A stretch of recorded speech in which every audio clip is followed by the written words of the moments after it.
엄마, 이제 엄마랑 같이 살 수 없어요. 원룸을 구해뒀어요. 종이에 적힌 주소로 가시면 될 거예요. 내가 널 어떻게 키웠는데 날 이렇게 버리다니! 이럴 수가 있는 거니? 저희도 신혼인데 어머님이랑 같이 사는 게 쉽지 않아요. 혼자 사실 안녕하세요. 저는 한영숙입니다. 올해 68이죠. 부산 기장에서 태어나 평생을 바다와 함께 살았어요.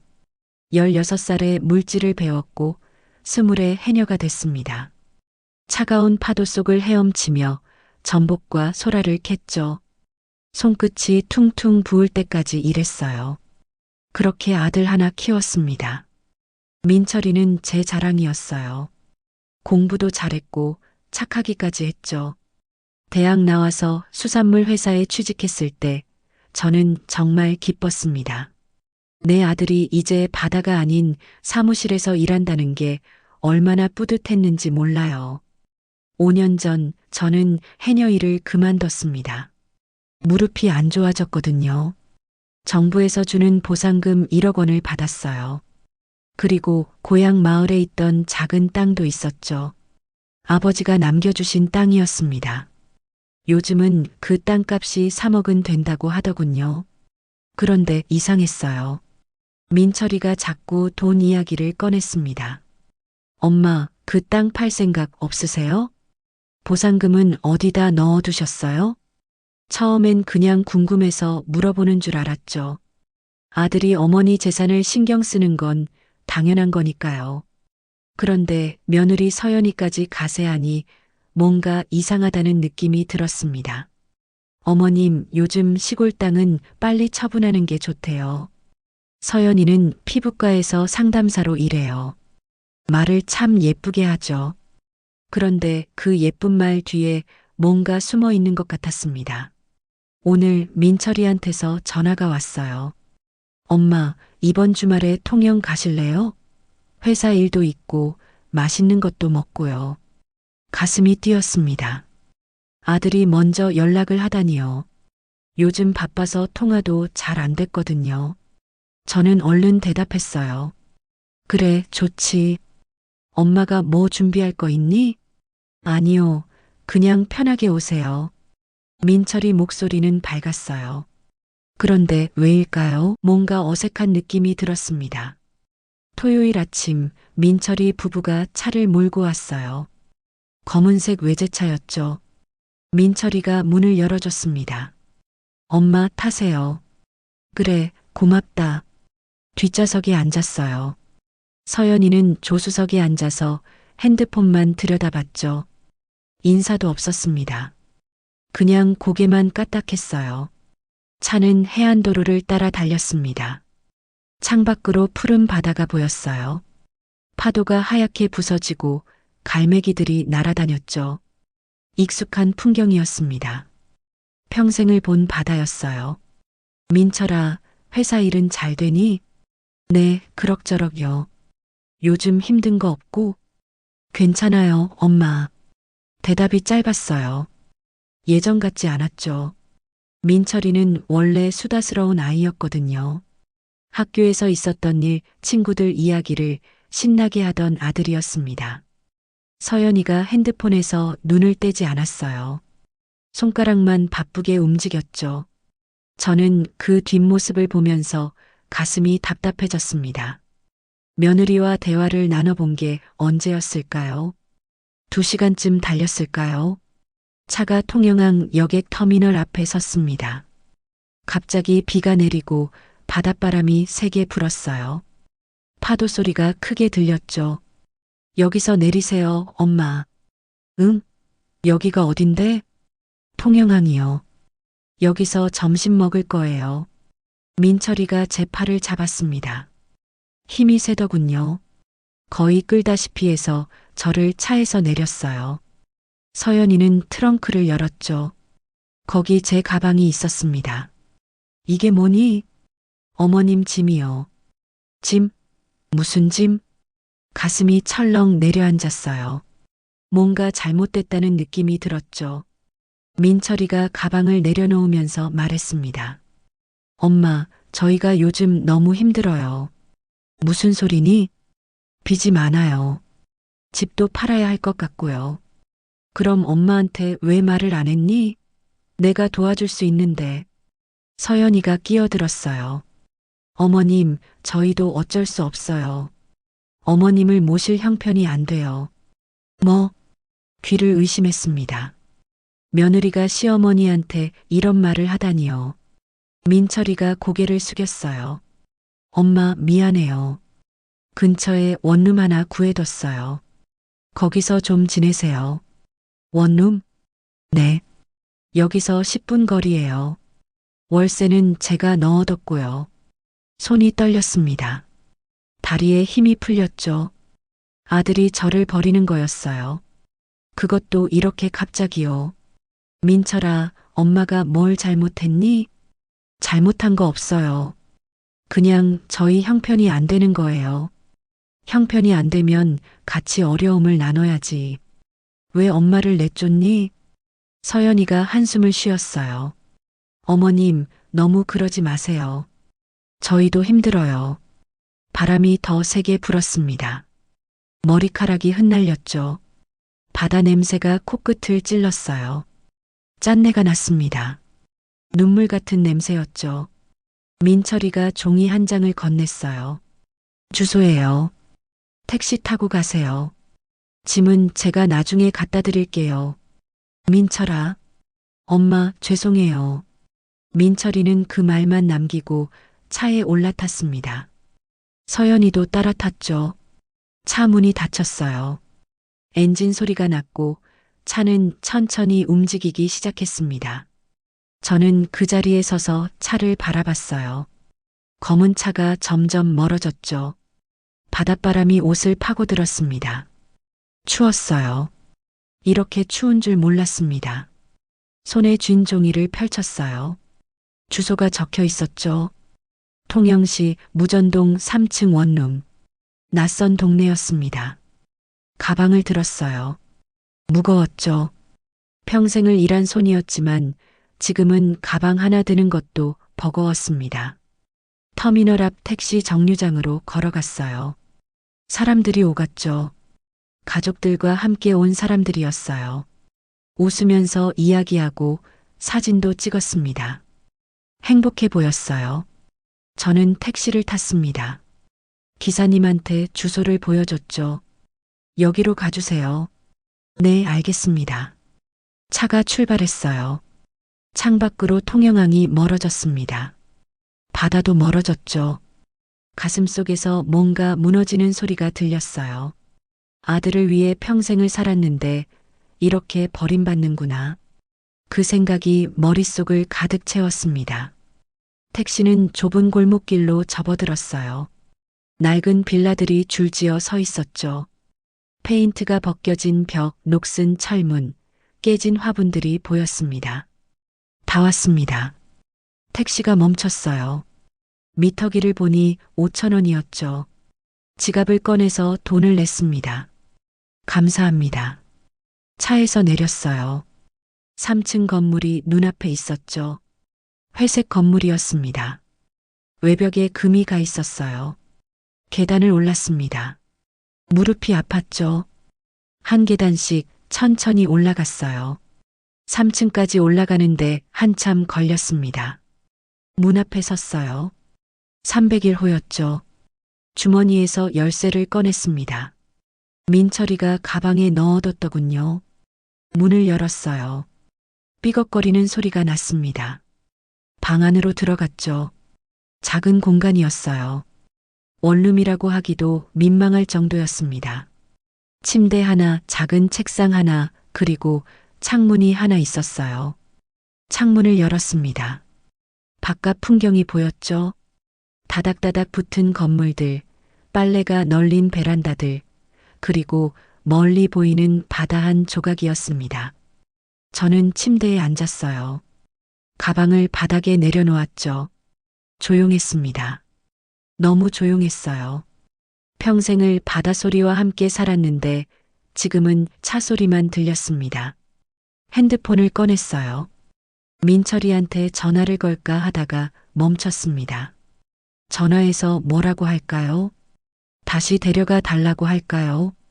아니면 왜 이러냐고 따져 물을까요? 그럴 수가 없었어요. 목소리가 나오지 않았습니다. 핸드폰을 내려놓았죠. 화면에 시간이 보였어요. 오후 2시였습니다. 배가 고팠어요. 아침을 먹지 못했거든요. 그런데 밥을 먹을 기력도 없었습니다. 그냥 누웠어요. 천장을 바라봤죠. 하얀 천장에 얼룩이 져 있었습니다. 물이 샌 자국이었어요. 민철이 얼굴이 떠올랐습니다. 어렸을 때 모습이었죠. 해맑게 웃던 아이, 엄마 손을 꼭 잡고 걷던 아이였어요. 그 아이가 이제 저를 버렸습니다. 눈을 감았어요. 눈물이 흘렀죠. 소리 없이 울었습니다. 이틀이 지났습니다. 원룸 방 안에서 시간은 천천히 흘렀어요. 아침이 오고 저녁이 왔죠.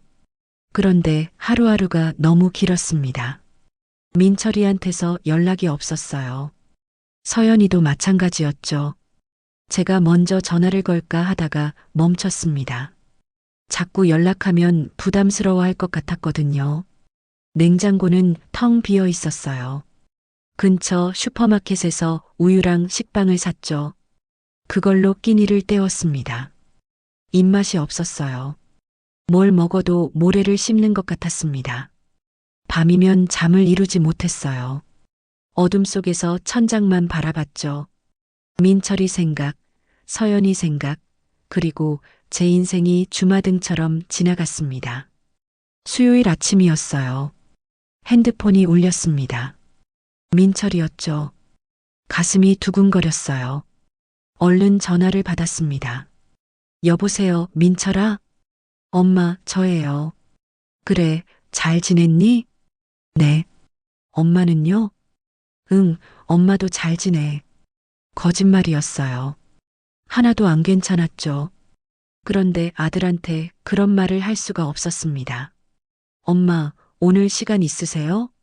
응? 왜? 서류 좀 처리해야 할 게 있어서요. 엄마 도장이랑 신분증이 필요해요. 서류라니요. 무슨 서류일까요? 무슨 서류인데? 땅 매매 관련이에요. 시골 땅 말이에요. 가슴이 철렁 내려앉았습니다. 아버지가 남기신 땅이었어요. 민철이가 그 땅을 팔자고 했었죠.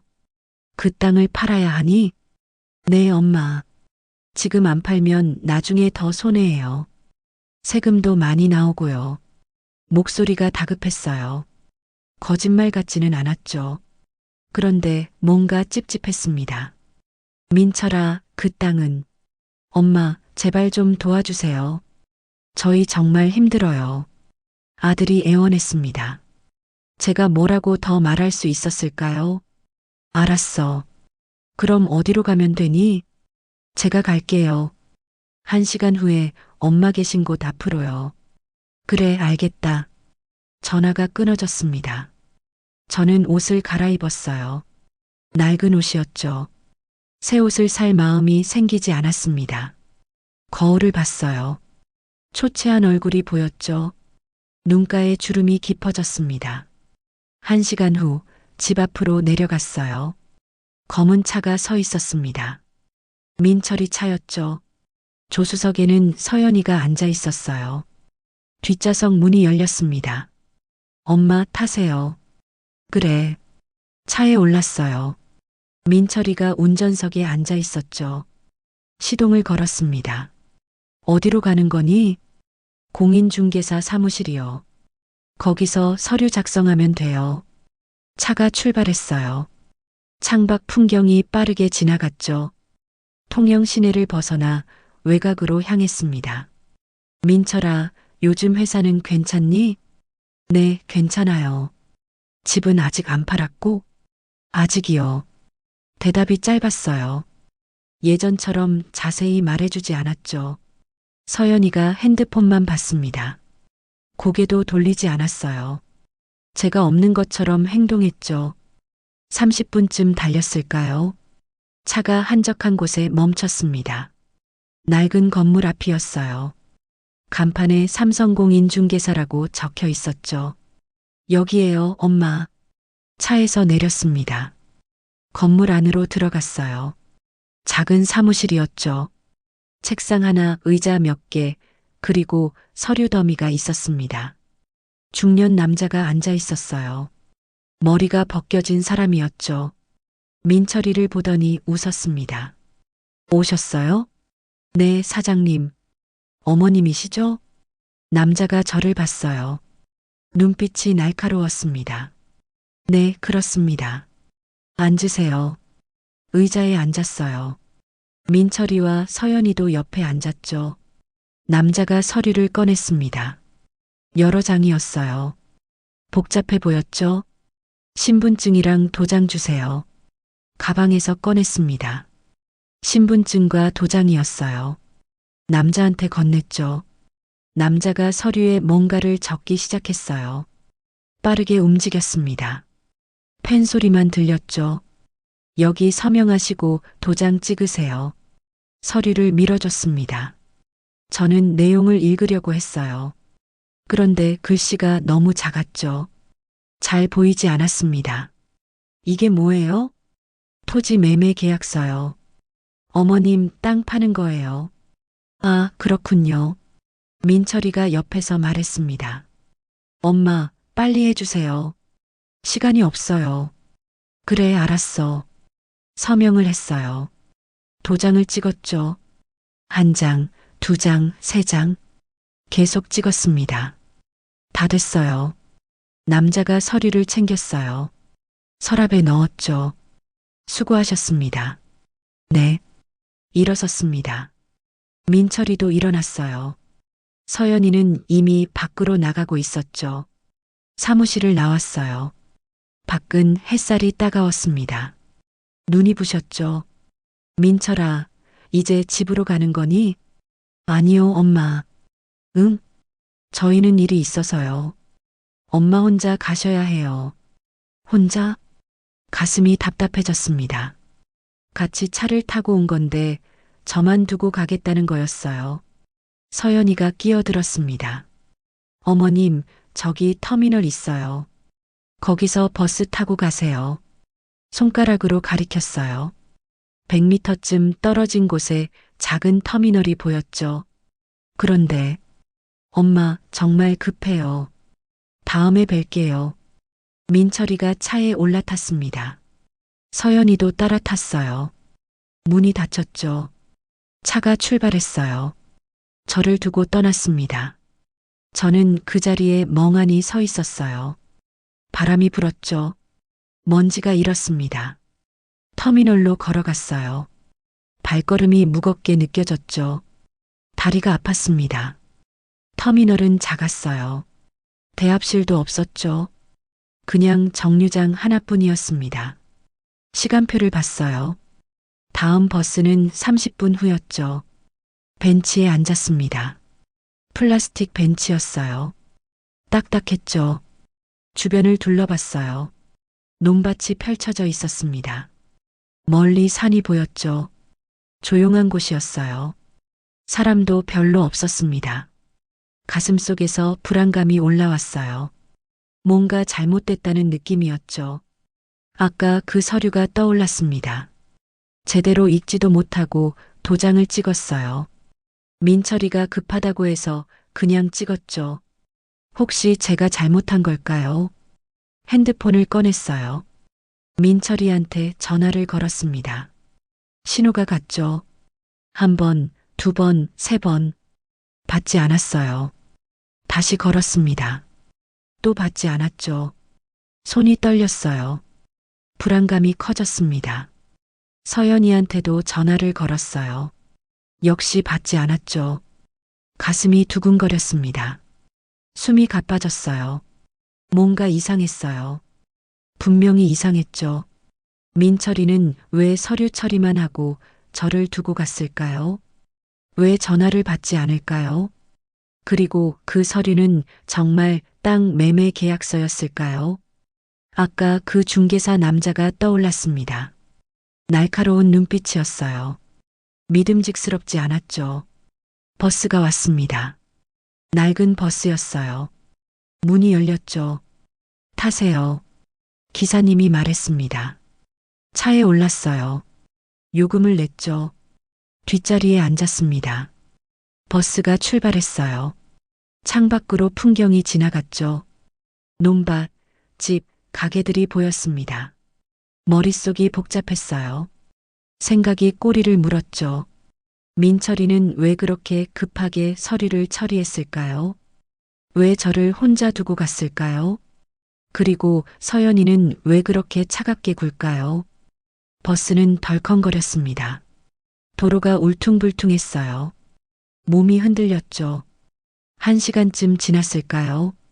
통영 시내에 도착했습니다. 내렸어요. 다시 걸었죠. 원룸까지 10분이었습니다. 방에 들어갔어요. 조용했죠? 너무 조용했습니다. 침대에 앉았어요. 가방을 내려놓았죠. 핸드폰을 다시 꺼냈습니다. 민철이한테 전화를 걸었어요. 이번에도 받지 않았습니다. 문자를 보냈어요. 민철아, 엄마야. 전화 좀 받아라. 답장이 없었습니다. 시간이 흘렀어요. 1시간, 2시간, 3시간이 지났죠. 여전히 연락이 없었습니다. 불안감이 확신으로 바뀌었어요. 뭔가 잘못됐습니다. 분명히 잘못됐어요. 민철이가 저를 속인 걸까요? 그 서류는 땅 매매 계약서가 아니었을까요? 그럼 뭐였을까요? 생각할수록 두려웠습니다. 가슴이 조여왔어요. 창밖을 봤어요. 해가 지고 있었죠. 하늘이 붉게 물들었습니다. 저는 혼자였어요. 아무도 없었죠. 아들은 저를 버렸고 며느리는 저를 싫어했습니다. 그리고 제가 무슨 서류에 도장을 찍었는지도 몰랐어요. 두려움이 밀려왔습니다. 파도처럼 밀려왔죠. 저는 침대에 누웠어요. 천장을 바라봤습니다. 어둠이 방 안을 채웠어요. 조금씩 천천히 채워졌죠. 제 인생도 그렇게 어둠 속으로 빠져들고 있었습니다. 민철이 얼굴이 떠올랐어요. 웃던 얼굴, 어렸을 때 모습이었죠. 그런데 그 얼굴이 점점 흐려졌습니다. 멀어졌어요. 눈을 감았어요. 눈물이 흘렀습니다. 다음 날 아침이었습니다. 핸드폰이 울렸어요. 민철이었죠. 얼른 받았습니다. 여보세요, 민철아? 엄마. 목소리가 차갑게 느껴졌어요. 예전 같지 않았죠. 응, 왜 어제 전화 안 받았니? 엄마가 걱정했잖아. 바빴어요. 그래도 전화는 받아야지. 침묵이 흘렀습니다. 민철이가 한숨을 쉬었어요. 엄마, 오늘 통영항으로 나오세요. 통영항? 왜? 서류가 하나 더 필요해요. 어제 깜빡했거든요. 또 서류라니요. 가슴이 불편했습니다. 무슨 서류인데? 그냥 확인 서류요. 금방 끝나요. 민철아, 엄마가 어제 뭔 도장을 찍은 거니? 땅 매매 계약이요. 말씀드렸잖아요. 그게 정말이니? 엄마, 왜 그러세요? 의심하시는 거예요? 목소리에 짜증이 섞여 있었어요. 제가 잘못 물어본 것 같았죠. 아니야. 그냥 궁금해서. 오후 2시에 통영항 여객 터미널 앞으로 나오세요. 늦지 마시고요. 알았어. 전화가 끊어졌습니다. 저는 핸드폰을 내려놨어요. 뭔가 석연치 않았죠. 민철이 태도가 이상했습니다. 시계를 봤어요. 오전 10시였죠. 4시간 남았습니다. 옷을 갈아입었어요. 가방을 챙겼죠. 신분증과 도장을 확인했습니다. 집을 나섰어요. 계단을 내려갔죠. 무릎이 욱신거렸습니다. 버스 정류장까지 걸어갔어요. 10분 정도 걸렸죠. 버스를 탔습니다. 통영항까지는 30분이었어요. 창밖을 보면서 갔죠. 바다가 보였습니다. 푸른 파도가 부서졌어요. 오후 1시 40분에 도착했습니다. 터미널 앞 벤치에 앉았어요. 민철이를 기다렸죠. 사람들이 오갔습니다. 관광객들이었어요. 카메라를 들고 사진을 찍었죠. 웃음소리가 들렸습니다. 저는 그 풍경을 보면서 앉아 있었어요. 혼자였죠. 2시가 됐습니다. 민철이 차가 보이지 않았어요. 주변을 둘러봤죠. 검은 외제차를 찾았습니다. 없었어요. 10분이 지났습니다. 여전히 오지 않았죠. 핸드폰을 꺼냈어요. 민철이한테 전화를 걸었습니다. 여보세요? 엄마, 저 지금 막 출발했어요. 10분만 기다리세요. 그래, 알았어. 전화가 끊어졌어요. 다시 기다렸습니다. 10분, 20분, 30분이 지났죠. 차는 오지 않았어요. 다시 전화를 걸었습니다. 이번엔 받지 않았죠. 가슴이 답답해졌어요. 뭔가 이상했습니다. 1시간이 지났습니다. 저는 일어났어요. 터미널 안으로 들어갔죠. 매점이 있었습니다. 저기요. 직원이 저를 봤어요. 젊은 여자였죠. 네, 어머님.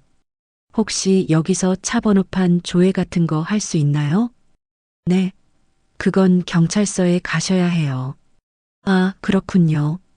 밖으로 나왔습니다. 다시 벤치에 앉았어요. 민철이 차 번호판이 떠올랐어요. 기억하려고 애썼죠. 그런데 잘 생각나지 않았습니다. 3시가 됐습니다. 핸드폰을 봤어요. 문자가 왔더군요. 민철이었습니다. 엄마, 미안해요. 오늘 못 갈 것 같아요. 회사에 급한 일이 생겼어요. 손이 떨렸어요. 화가 났죠. 전화를 걸었습니다. 받지 않았어요. 다시 걸었죠. 또 받지 않았습니다. 문자를 보냈어요. 민철아, 엄마 여기서 2시간 넘게 기다렸어. 왜 이러니? 답장이 없었습니다. 저는 벤치에 앉아서 기다렸어요. 혹시 올까 싶어서였죠. 4시가 됐습니다. 5시가 됐어요. 차는 오지 않았습니다. 해가 기울기 시작했어요. 하늘이 주황빛으로 물들었죠. 사람들이 하나둘 떠났습니다. 터미널이 조용해졌어요. 저는 여전히 앉아 있었습니다. 갈 곳이 없었거든요. 배가 고팠어요. 아침을 제대로 못 먹었죠. 그런데 뭘 먹을 기력도 없었습니다. 가방을 열었어요.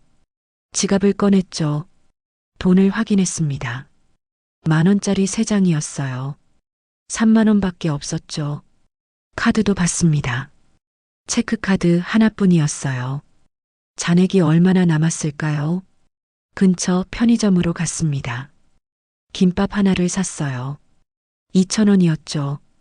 밖으로 나와서 벤치에 앉았습니다. 김밥을 먹었어요. 목이 메었죠. 삼키기 힘들었습니다. 6시가 됐어요.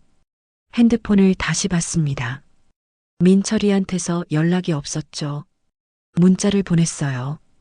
민철아, 엄마 집에 가야 해. 버스비가 없어. 좀 보내줄 수 있니? 답장이 왔습니다. 지금은 안 돼요. 내일 보내드릴게요. 내일이라니요. 오늘 밤은 어떻게 하라는 걸까요? 민철아, 엄마 지금 당장 필요해. 제발 좀 보내줘. 답장이 없었습니다. 다시 문자를 보냈어요. 민철아, 제발. 여전히 답이 없었죠. 손이 떨렸습니다. 분노가 치밀어 올랐어요. 그런데 동시에 두려움도 느껴졌죠. 민철이가 저를 완전히 버린 걸까요? 주변을 둘러봤어요. 어둠이 내리고 있었습니다. 가로등이 하나씩 켜졌죠. 사람들은 거의 다 떠났어요. 터미널 앞은 텅 비어 있었습니다. 저는 혼자였어요. 완전히 혼자였죠. 어떻게 해야 할까요? 여기서 밤을 새워야 할까요? 지갑을 다시 봤습니다. 28,000원 남았어요. 이 돈으로 뭘 할 수 있을까요? 모텔에 가려면 30,000원은 있어야 했죠. 돈이 부족했습니다. 찜질방은 어떨까요? 10,000원이면 될 거예요. 그런데 여기서 찜질방이 어디 있는지 몰랐습니다. 일어섰어요. 걷기 시작했죠. 주변을 살펴봤습니다. 거리는 한산했어요. 가게들도 하나씩 문을 닫고 있었죠. 한참을 걸었습니다. 다리가 아팠어요. 무릎이 욱신거렸죠. 골목 안쪽에 작은 여인숙이 보였습니다. 낡은 간판이 달려 있었어요. 안으로 들어갔죠. 카운터에 할머니 한 분이 앉아 계셨습니다. 방 있어요? 있죠. 얼마짜리 찾으세요? 제일 싼 거요. 25,000원인데요. 가슴이 철렁했어요. 돈이 모자랐습니다. 2만 원밖에 없는데요. 할머니가 저를 봤어요. 한참 바라보시더니 고개를 끄덕였습니다. 그럼 2만 원 주세요. 감사합니다. 돈을 건넸어요. 열쇠를 받았죠. 2층으로 올라갔습니다. 203호였어요. 방문을 열었죠. 작은 방이었습니다. 침대 하나, 낡은 텔레비전 하나가 있었어요. 안으로 들어갔습니다. 문을 닫았죠. 조용했어요. 너무 조용했습니다. 침대에 앉았어요. 가방을 내려놨죠. 핸드폰을 봤습니다. 민철이한테서 연락이 없었어요. 문자를 또 보냈습니다. 민철아, 엄마야. 왜 이러니? 대체 왜 그러는 거니? 답장이 없었죠. 눈물이 났습니다. 참으려고 했어요. 그런데 참을 수가 없었죠. 소리내서 울었어요. 한참을 울었습니다. 왜 이렇게 됐을까요? 제가 뭘 잘못한 걸까요? 평생을 아들을 위해 살았어요. 차가운 바닷속을 헤엄쳤죠. 손이 얼어붙어도 일했습니다. 다 민철이를 위해서였어요. 그런데 민철이는 저를 버렸습니다. 이렇게 차갑게 버렸어요. 왜일까요? 대체 왜 그런 걸까요? 어제 찍은 서류가 떠올랐습니다. 그게 정말 땅 매매 계약서였을까요? 아니었을 것 같았어요. 뭔가 다른 거였을 거예요. 그럼 뭐였을까요? 보험? 아니면 다른 계약서? 생각할수록 두려웠습니다. 혹시 제가 엄청난 빚을 떠안게 된 건 아닐까요? 아니면 제 재산을 모두 민철이한테 넘긴 건 아닐까요? 상상만 해도 끔찍했어요. 창밖을 봤습니다. 어둠이 깔려 있었죠. 거리는 조용했어요. 저는 완전히 고립됐습니다. 아무도 없었어요. 민철이는 연락을 끊었고 돈도 거의 없었죠. 어떻게 해야 할까요? 누구한테 도움을 청해야 할까요? 친구들이 떠올랐어요. 그런데 연락한 지 오래됐죠. 다들 고향에 계셨습니다. 친척들은요? 역시 연락이 끊어진 지 오래였어요. 저는 정말 혼자였습니다. 침대에 누웠어요. 천장을 바라봤죠. 민철이 얼굴이 떠올랐습니다. 웃던 얼굴, 어렸을 때 모습이었어요. 엄마, 나 배고파. 엄마, 숙제 도와줘. 엄마, 사랑해. 그때는 행복했어요. 힘들었지만 행복했죠. 그런데 지금은요? 민철이는 제게서 등을 돌렸습니다. 완전히 돌렸어요. 눈을 감았습니다. 눈물이 또 흘렀어요. 이 어둠 속에서 저는 혼자였습니다. 완전히 철저하게 혼자였죠. 바람 소리가 들렸어요. 창문을 흔들었습니다. 마치 누군가 저를 찾는 것 같았어요. 그런데 아무도 없었죠. 정말 아무도 없었습니다. 아침이 밝았습니다. 여인숙 창문으로 햇살이 들어왔어요. 눈을 떴죠. 몸이 무거웠습니다. 잠을 제대로 못 잤어요. 밤새 뒤척였죠. 민철이 생각, 서연이 생각이 머릿속을 떠나지 않았습니다. 일어나 앉았어요. 핸드폰을 봤죠. 민철이한테서 문자가 와 있었습니다. 엄마, 오늘 오후에 집으로 오세요. 이야기 좀 해야 할 것 같아요. 가슴이 두근거렸어요. 드디어 연락이 왔죠. 이야기를 한다니요. 무슨 이야기일까요? 얼른 답장을 보냈습니다. 알았어. 몇 시에 가면 되니? 셋이요. 그래, 알겠다. 시계를 봤어요. 오전 8시였죠. 7시간 남았습니다. 세수를 했어요. 거울을 봤죠. 초췌한 얼굴이 보였습니다. 눈가가 퉁퉁 부었어요. 방을 나왔습니다. 계단을 내려갔죠. 카운터에 할머니가 계셨어요. 잘 주무셨어요? 네, 감사했습니다. 조심히 가세요. 밖으로 나왔어요. 아침 공기가 차가웠죠. 근처 편의점으로 갔습니다. 삼각김밥 하나를 샀어요. 1,500원이었죠. 남은 돈을 확인했습니다. 6,500원밖에 없었어요. 김밥을 먹으면서 걸었습니다. 버스 정류장을 찾았어요. 민철이 집까지는 버스로 1시간 반 걸렸죠. 요금은 2,000원이었습니다. 버스를 탔어요. 창밖을 보면서 갔죠. 통영 시내를 지나 주택가로 들어갔습니다. 깔끔한 아파트들이 보였어요. 민철이는 이런 곳에서 살았죠. 오후 2시에 도착했습니다. 아파트 단지 입구에 섰어요. 익숙한 곳이었죠. 예전에 몇 번 왔었습니다. 민철이네 집은 15층이었어요. 엘리베이터를 탔죠. 천천히 올라갔습니다. 15층에서 내렸어요. 복도를 걸었죠. 신발 소리만 들렸습니다. 1503호 앞에 섰습니다. 문 앞에서 숨을 고르며 서 있었어요. 가슴이 두근거렸죠. 초인종을 눌렀습니다. 아무 대답이 없었어요. 다시 눌렀죠. 여전히 조용했습니다. 문고리를 잡았어요. 돌렸죠. 잠겨 있었습니다. 비밀번호를 눌렀어요. 예전에 알려줬던 번호였죠. 1628-2628이었습니다. 삐삐삐. 틀렸다는 소리가 났어요. 다시 눌렀습니다. 똑같이 눌렀죠. 또 틀렸어요. 가슴이 답답해졌습니다. 비밀번호가 바뀐 거였어요. 핸드폰을 꺼냈죠. 민철이한테 전화를 걸었습니다. 신호가 갔어요. 한참 만에 받았죠. 엄마. 민철아, 엄마야. 집 앞인데 문이 안 열려. 아, 비밀번호 바꿨어요. 왜 바꿨니? 그냥요. 보안 때문에요. 그럼 새 번호 좀 알려줘. 침묵이 흘렀습니다. 민철이가 한숨을 쉬었어요. 엄마, 지금 들어오시면 안 돼요. 응? 3시에 오라고 했잖아. 생각해보니까 집에서 이야기하는 건 좀 그래요. 무슨 소리니? 밖에서 만나요. 근처 카페로 오세요. 화가 치밀어 올랐어요. 참으려고 했죠. 그런데 참을 수가 없었습니다. 민철아, 엄마가 여기까지 왔어. 그냥 문 좀 열어줘. 안 돼요. 나중에 만나요.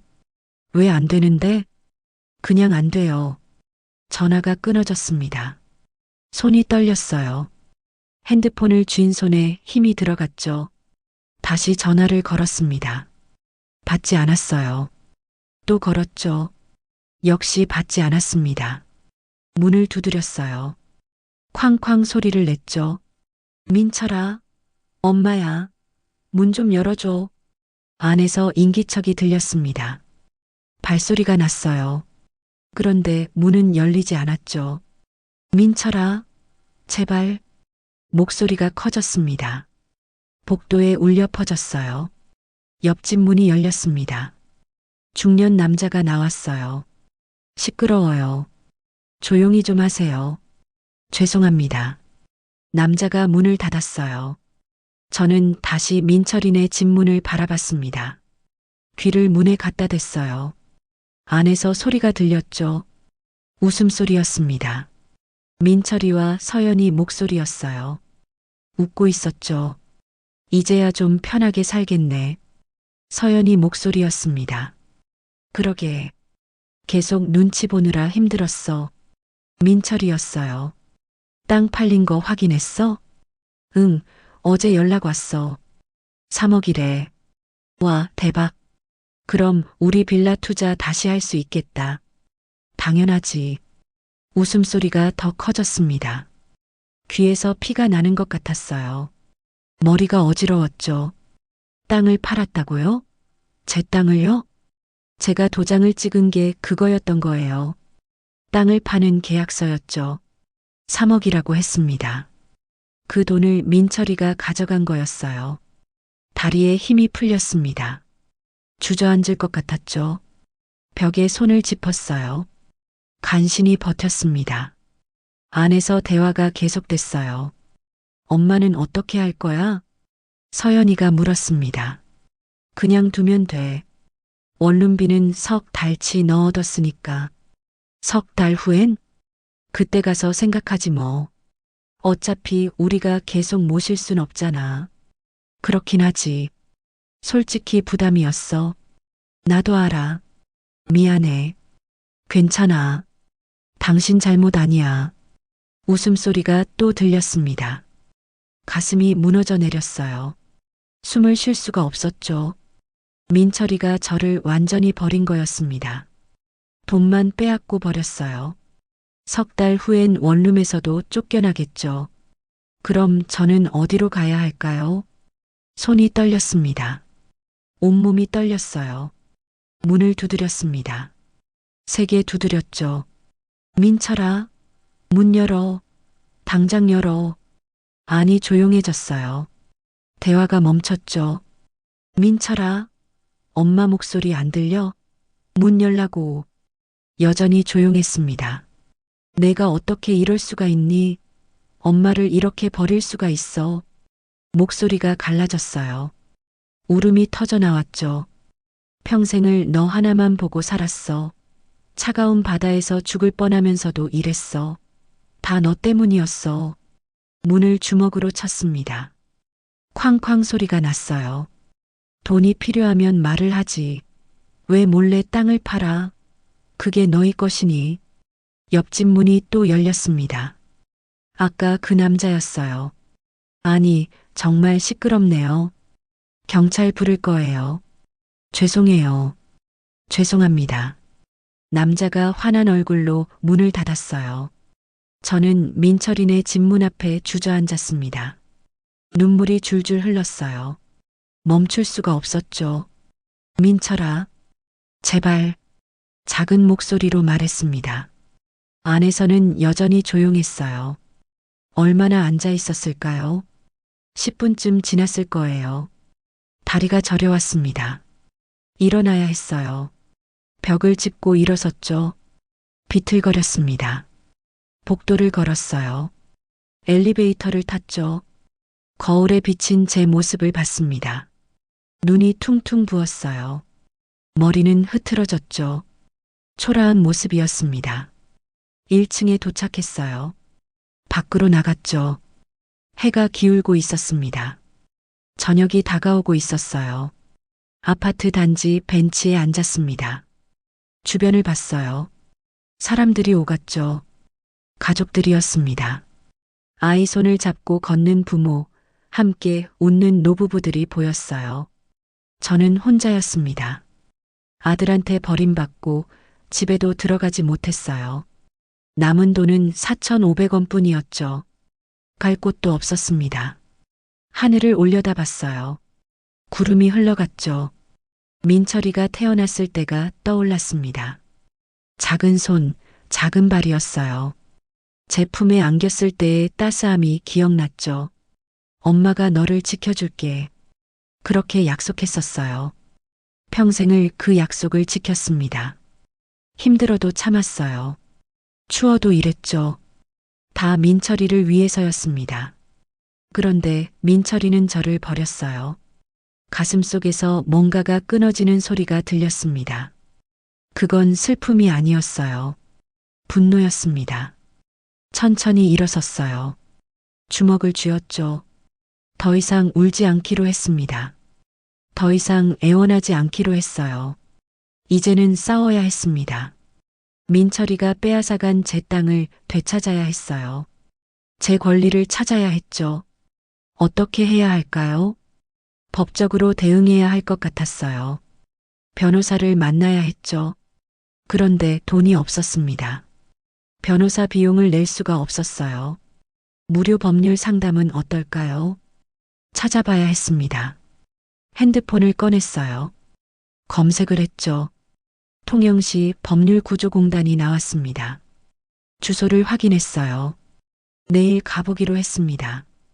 오늘 밤은 어디서 잘까요? 다시 여인숙으로 가야 할 것 같았어요. 그런데 돈이 부족했죠. 찜질방을 찾기로 했습니다. 근처 찜질방을 검색했어요. 한 곳이 나왔죠. 10,000원이었습니다. 걸어서 30분 거리였어요. 걷기 시작했습니다. 하늘이 어두워졌어요. 별이 하나씩 나타났죠. 바람이 불었습니다. 차가운 바람이었어요. 그런데 이제는 춥지 않았습니다. 가슴 속에서 불이 타오르고 있었거든요. 분노의 불이었어요. 그 불이 저를 따뜻하게 했습니다. 걸으면서 생각했어요. 다시 일어서겠다고요. 민철이한테 당한 걸 되갚아주겠다고요. 제 권리를 찾겠다고요. 눈빛이 바뀌었습니다.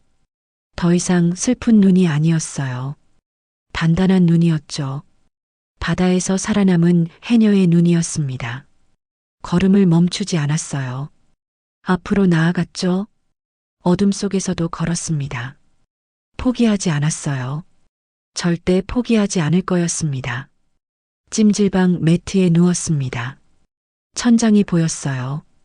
형광등이 희미하게 빛났죠. 주변에서 사람들이 잠들어 있었습니다. 코 고는 소리가 들렸어요. 저는 잠이 오지 않았습니다. 눈을 감았어요. 그런데 머릿속에 과거가 떠올랐죠. 민철이가 태어났을 때였습니다. 1985년 3월이었어요. 작은 아기였죠. 3.2kg밖에 안 됐습니다. 남편이 옆에서 웃었어요. 당신 고생했소. 괜찮아요. 우리 아들 건강하면 됐죠. 행복했습니다. 그때는 정말 행복했어요. 그런데 1년 후 남편이 사고로 세상을 떠났죠. 고깃배에서 일하다 파도에 휩쓸렸습니다. 시신도 찾지 못했어요. 저는 혼자가 됐습니다. 갓난아기를 안고 혼자 남겨졌죠. 울었어요. 밤마다 울었습니다. 그런데 울기만 할 수는 없었어요.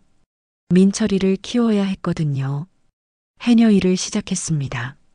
새벽 4시에 일어났어요.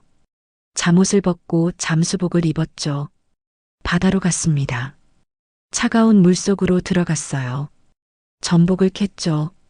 소라도 캤습니다. 미역도 땄어요. 손이 얼었습니다.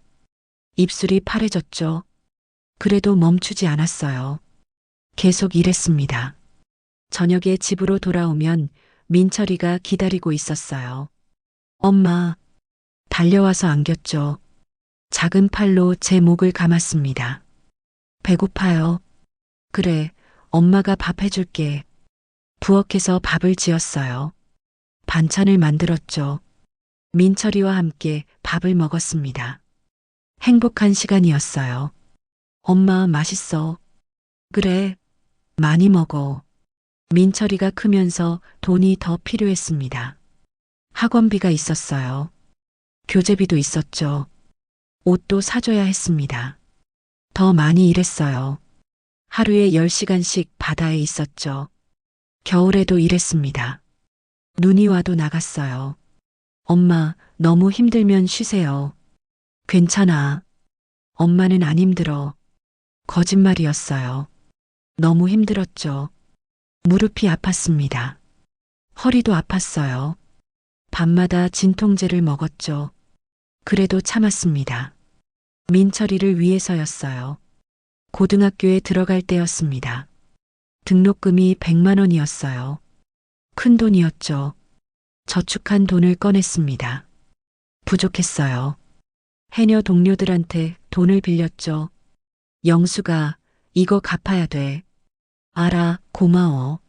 민철이한테 등록금을 줬습니다. 엄마 고마워요. 공부 열심히 해라. 민철이는 공부를 잘했어요. 성적이 좋았죠. 대학에 합격했습니다. 부산에 있는 대학이었어요. 등록금은 학기당 300만 원이었습니다. 땅을 팔까 생각했어요. 아버지가 남기신 땅이었죠. 그런데 차마 팔 수가 없었습니다. 아버지 유산이었거든요. 은행에서 대출을 받았어요. 이자가 높았죠.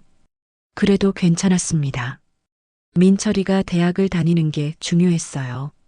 4년 동안 등록금을 댔습니다. 1200만 원이었죠. 대출금은 점점 늘어났어요. 그래도 웃었습니다. 민철이가 졸업하는 날 저는 정말 행복했어요. 엄마, 제가 이제 취직해서 엄마 편하게 해드릴게요. 그래, 고맙다. 민철이가 회사에 취직했습니다. 1년 후 결혼을 한다고 했어요. 엄마, 서연이라는 사람이에요. 좋은 사람이에요. 그래, 엄마도 만나보고 싶다. 서연이를 만났습니다. 예쁜 여자였어요. 그런데 눈빛이 차가웠죠. 저를 보는 시선이 불편했습니다. 결혼식을 올렸어요. 식비가 필요했죠. 민철이가 말했습니다. 엄마, 죄송한데 식비 좀 도와주실 수 있으세요? 얼마나 필요하니? 500만 원만요. 큰 돈이었어요. 그래도 아들 결혼인데 도와줘야 했죠. 해녀 보상금에서 꺼냈습니다. 민철이한테 줬어요. 엄마, 정말 감사해요. 나중에 꼭 갚을게요.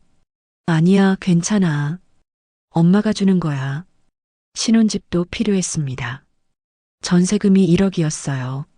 엄마, 죄송한데 또 도와달라는 말이었죠. 남은 보상금을 모두 줬습니다. 8천만 원이었어요. 나머지는 대출 받아라. 네, 엄마. 정말 감사해요. 그렇게 제 돈은 다 없어졌습니다. 남은 건 아버지 땅뿐이었어요. 그 땅마저 민철이가 가져갔죠. 눈을 떴습니다. 천장이 보였어요. 눈물이 흘렀습니다. 평생을 민철이를 위해 살았어요. 제 인생은 없었습니다. 오직 아들뿐이었죠.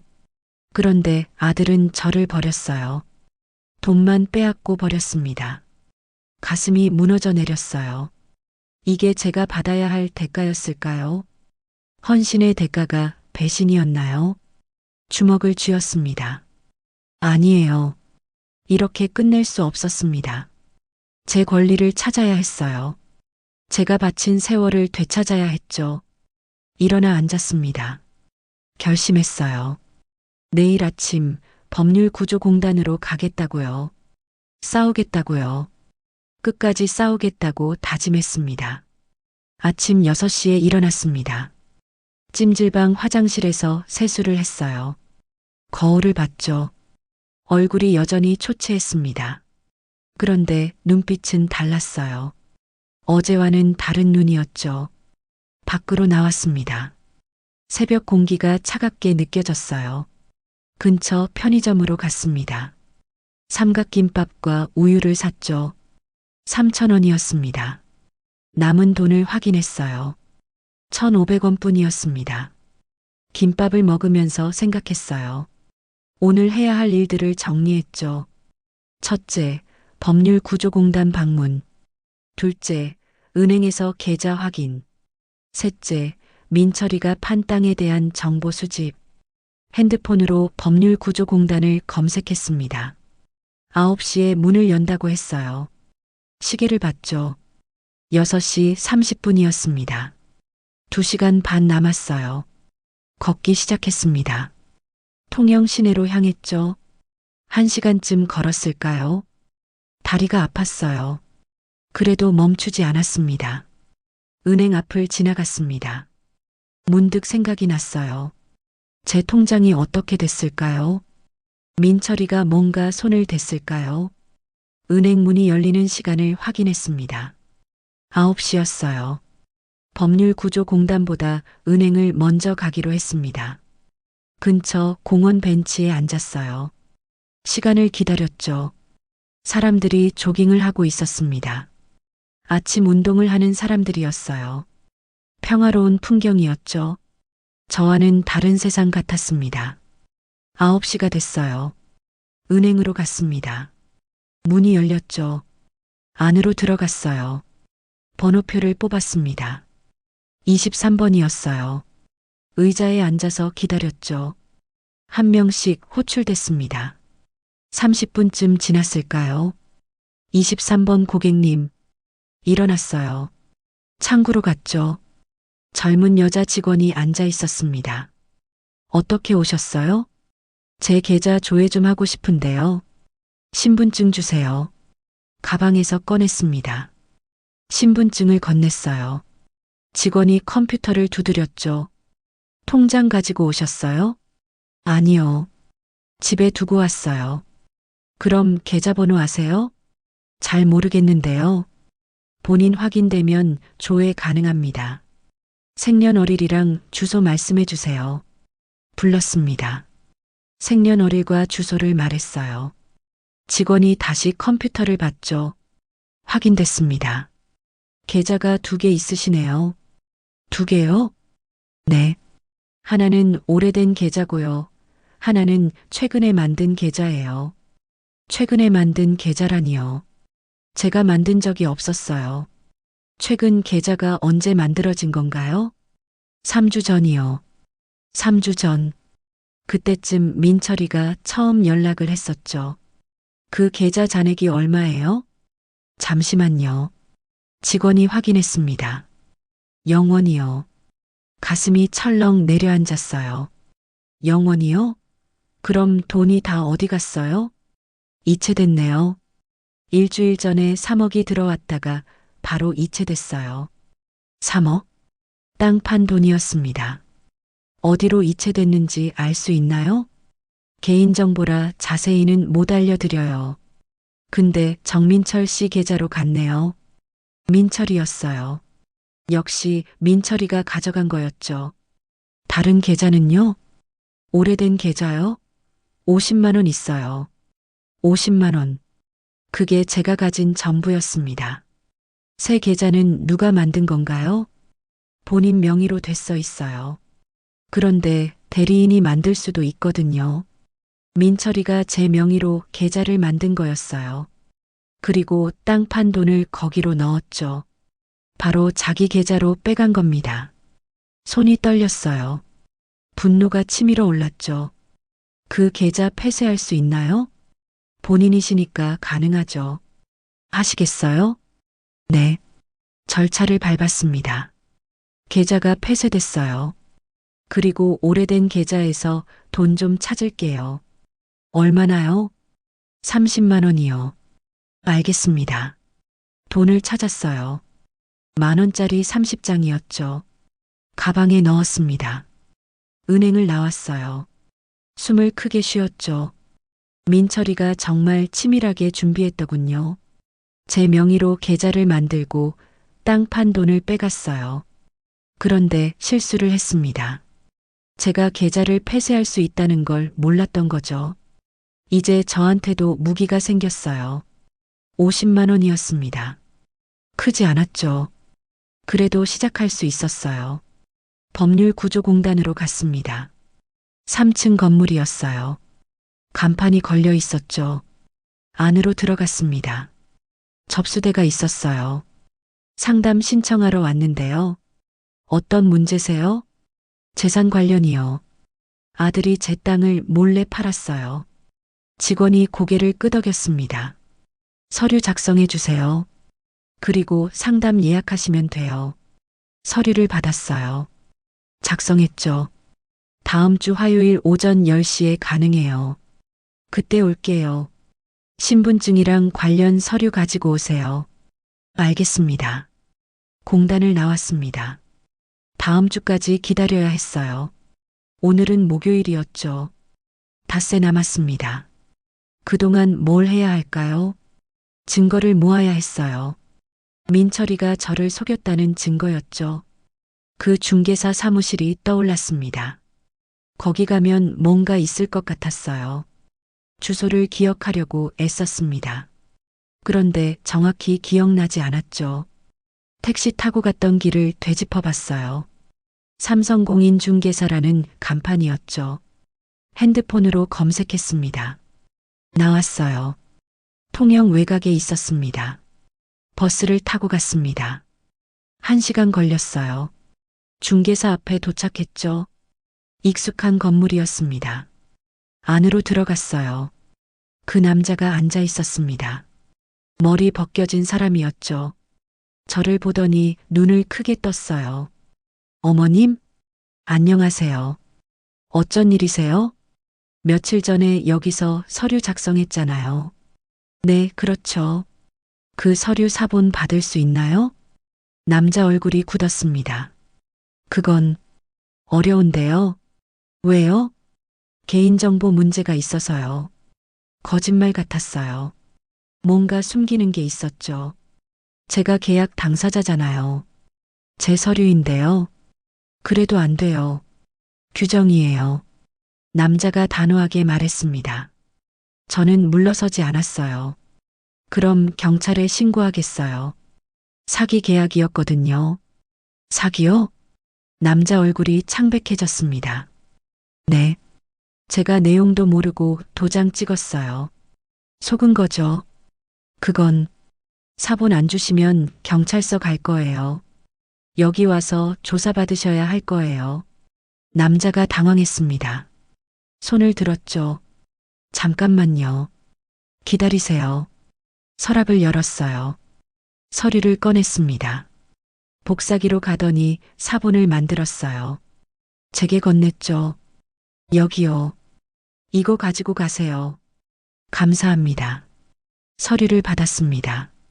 바로 확인했어요. 토지 매매 계약서였습니다. 제 도장이 찍혀 있었어요. 그런데 매수인이 민철이가 아니었습니다. 다른 사람 이름이었어요. 김영호라는 사람이었죠. 이 사람이 누구예요? 매수인이요. 근데 제 아들이 땅값을 받았잖아요. 그건 중간에서 거래가 된 거예요. 저는 잘 모르겠네요. 남자가 시선을 피했습니다. 거짓말이었어요. 하지만 더 추궁할 수는 없었습니다.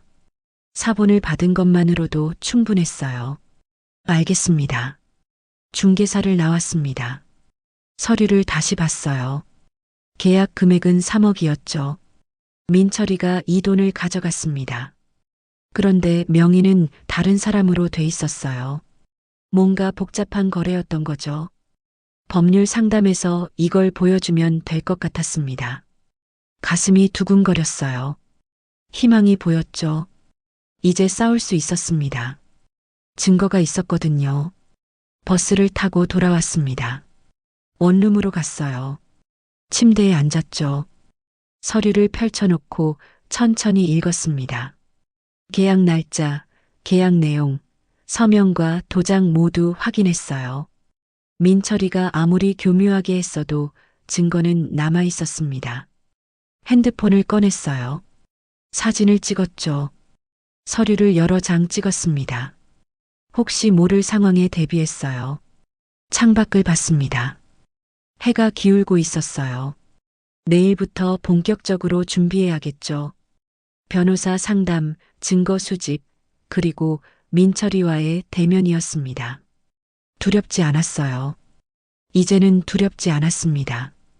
해녀로 살면서 배운 게 있었어요. 거친 파도도 견디면 지나간다는 것이었죠. 이번 일도 견뎌내겠습니다. 반드시 이겨내겠어요. 주먹을 쥐었습니다. 눈빛이 단단해졌죠. 조용한 반격이 시작됐습니다. 화요일 아침이 밝았습니다. 법률구조공단에 가는 날이었어요. 일찍 일어났습니다. 옷을 단정히 입었죠. 머리도 빗었어요.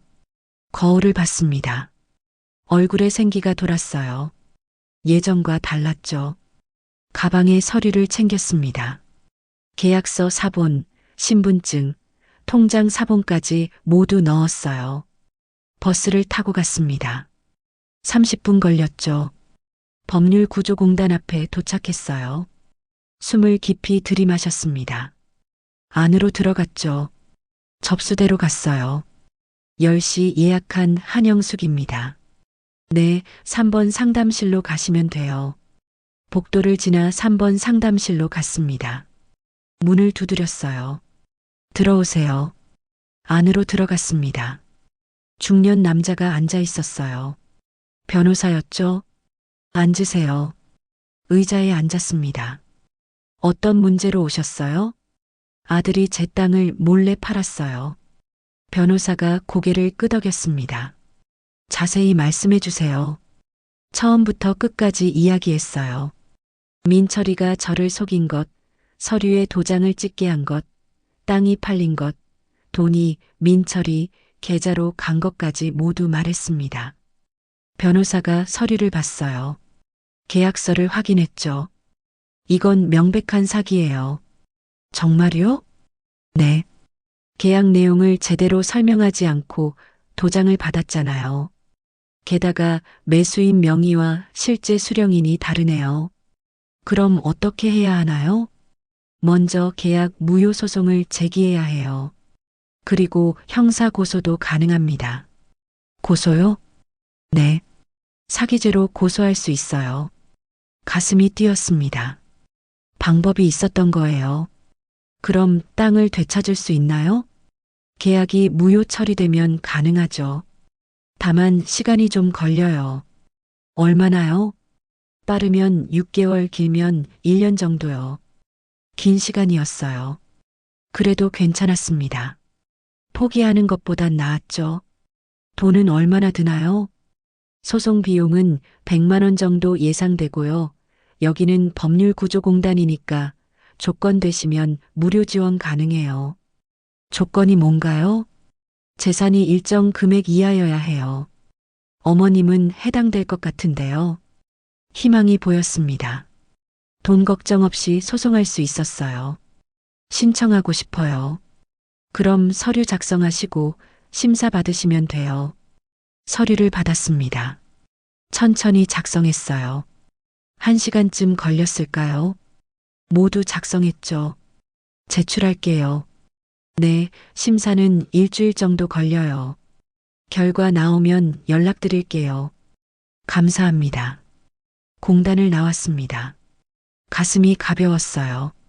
드디어 시작할 수 있었죠. 그런데 한 가지 더 해야 할 일이 있었습니다. 민철이한테 알려줘야 했어요. 제가 가만히 당하고만 있지 않는다는 걸요. 핸드폰을 꺼냈습니다. 민철이한테 전화를 걸었어요. 신호가 갔죠. 한참 만에 받았습니다. 엄마, 민철아, 엄마야.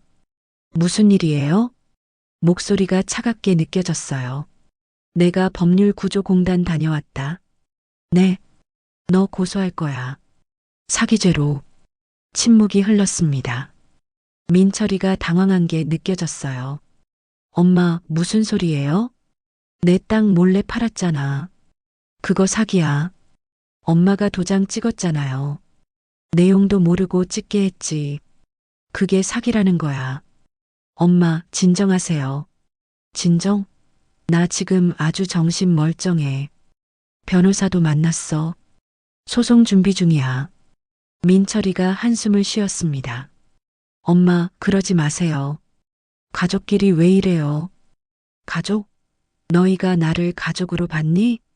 엄마, 다음 주에 법원 갈 거야. 기다려. 전화를 끊었습니다. 손이 떨렸어요. 그런데 후회하지 않았습니다. 해야 할 말을 한 거였어요. 원룸으로 돌아왔습니다. 침대에 앉아서 생각했어요. 소송은 시작됐죠. 그런데 그동안 어떻게 살아야 할까요? 원룸 월세는 석 달치만 있었습니다. 2달 반 남았어요. 그 후엔 나가야 했죠. 갈 곳을 찾아야 했습니다. 고향 기장으로 돌아갈까 생각했어요. 거기 친구들이 있었죠. 핸드폰을 꺼냈습니다. 오랜만에 친구한테 전화를 걸었어요.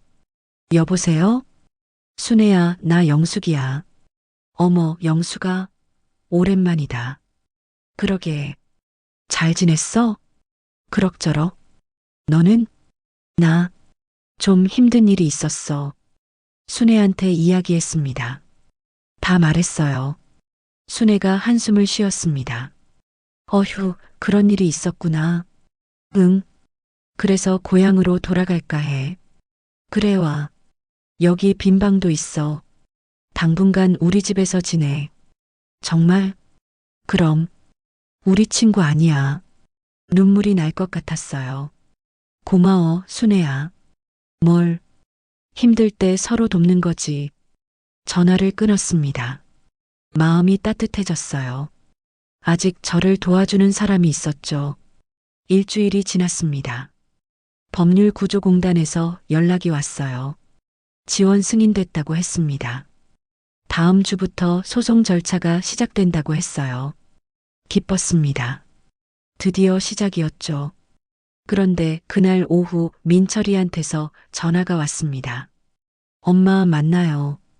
왜? 이야기 좀 해야 할 것 같아요. 무슨 이야기?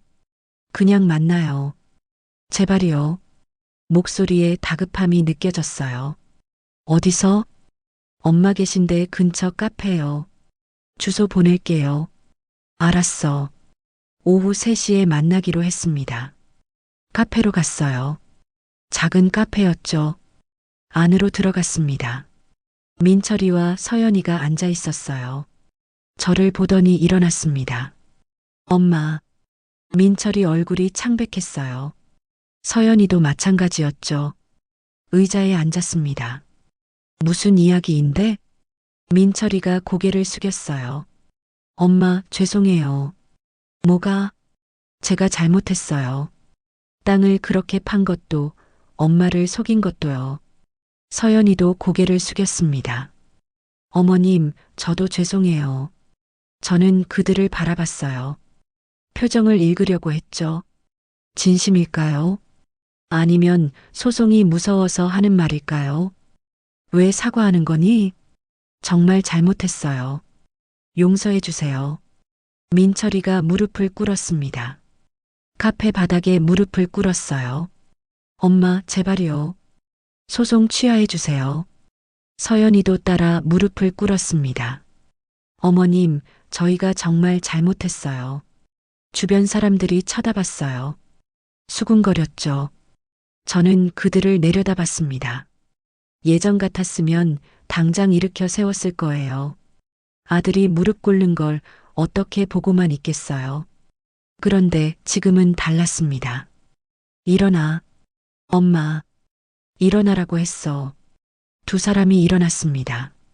저는 천천히 말했어요. 너희가 정말 잘못했다고 생각해? 네, 엄마. 그럼 왜 그랬니?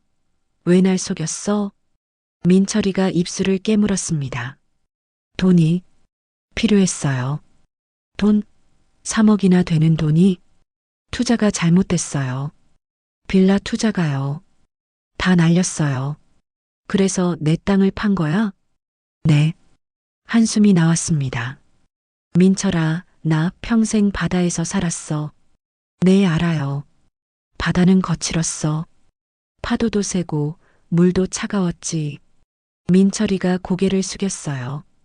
그런데 바다는 날 배신한 적이 없더라. 엄마, 일한 만큼 주었어. 성실하게 대하면 성실하게 돌려줬지. 눈물이 흘렀습니다. 사람만 그러지.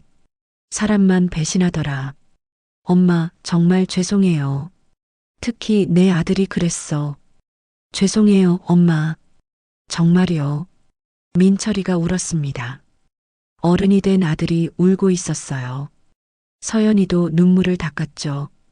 저는 자리에서 일어났습니다. 소송은 취하 안 해. 엄마, 내 권리는 내가 찾을 거야. 법대로 할 거야. 엄마, 제발이요. 그리고 너희 집 비밀번호 바꾼 거 알아.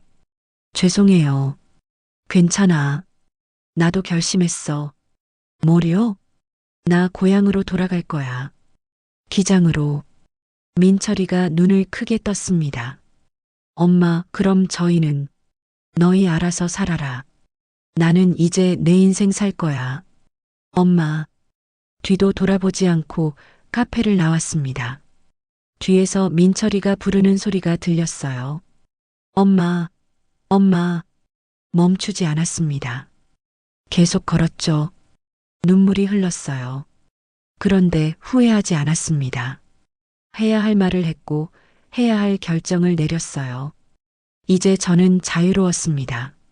아들의 그림자에서 벗어났죠. 하늘을 올려다봤어요. 파란 하늘이 보였습니다. 구름이 천천히 흘러갔어요. 바람이 불었습니다. 따뜻한 바람이었죠. 걸음을 멈추지 않았습니다. 앞으로 나아갔어요. 새로운 삶을 향해 걸어갔습니다. 돌아보지 않았죠. 이제는 앞만 보고 갈 거였습니다. 해녀 한영숙은 다시 일어섰습니다. 석 달이 지났습니다. 저는 기장으로 돌아왔어요. 고향이었죠. 순애네 집에서 한 달을 지냈습니다. 그리고 작은 원룸을 얻었어요. 바다 근처였죠. 창문을 열면 파도 소리가 들렸습니다. 아침마다 일찍 일어났어요. 6시였죠. 창문을 열었습니다. 바닷바람이 들어왔어요. 짠내가 났죠. 익숙한 냄새였습니다. 평생을 맡아온 냄새였어요. 산책을 나갔습니다. 해안도로를 걸었죠. 파도가 부서졌어요. 하얀 거품이 일었습니다. 갈매기들이 날았죠.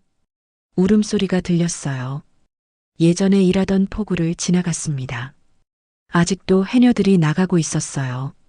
영숙이 아니가? 한 할머니가 저를 알아봤습니다. 같이 일하던 분이었죠. 숙희 언니. 어휴, 오랜만이네. 잘 지냈어?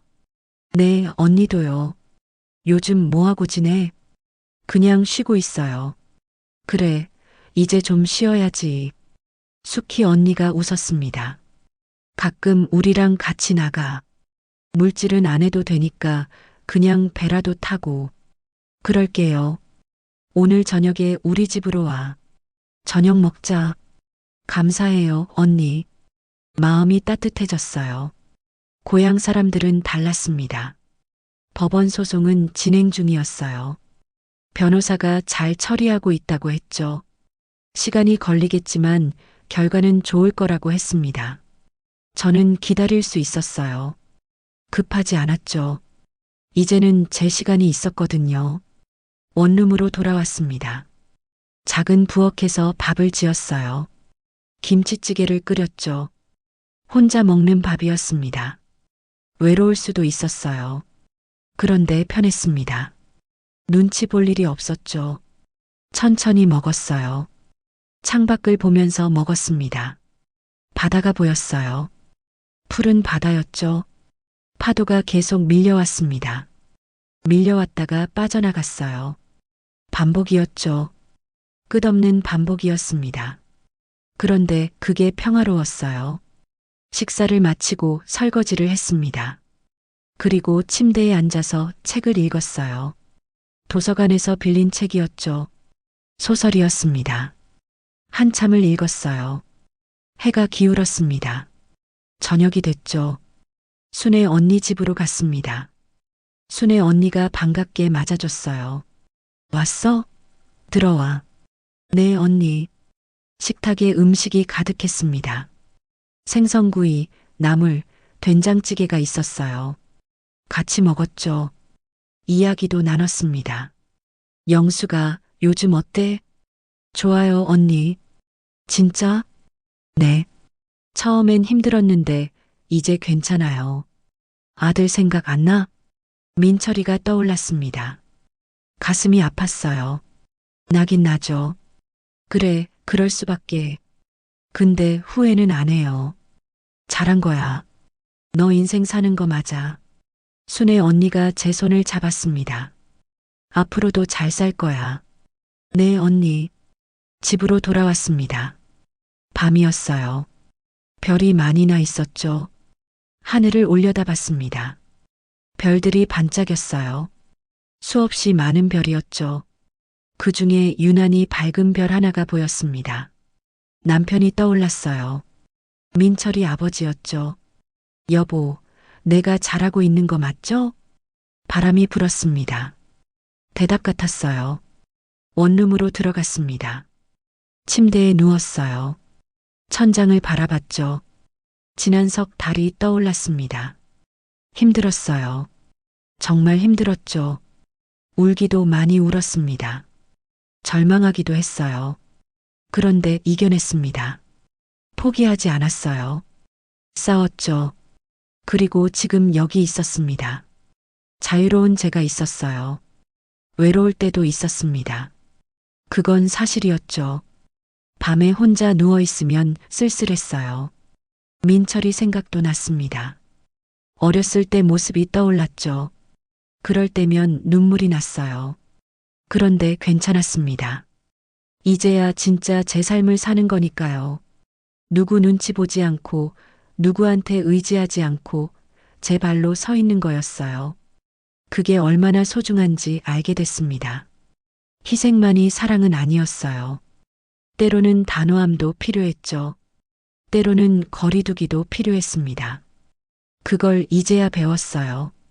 68배 배운 거였죠. 늦었을까요? 아니었습니다. 늦지 않았어요. 아직 시간이 있었죠. 제 인생이 남아 있었습니다. 이제부터 시작이었어요. 눈을 감았습니다. 편안했어요. 마음이 편안했죠. 내일 아침이 기대됐습니다. 또 바다를 볼 수 있을 거예요. 파도 소리를 들을 수 있을 거죠. 친구들을 만날 수도 있었습니다. 그렇게 하루하루 살아가는 거였어요. 특별할 것 없는 하루였죠. 그런데 그게 행복이었습니다. 평범한 행복이었어요. 잠이 들었습니다. 꿈을 꿨어요. 바다 꿈이었죠. 저는 물속을 헤엄치고 있었습니다. 물은 맑았어요. 햇살이 물속까지 들어왔죠.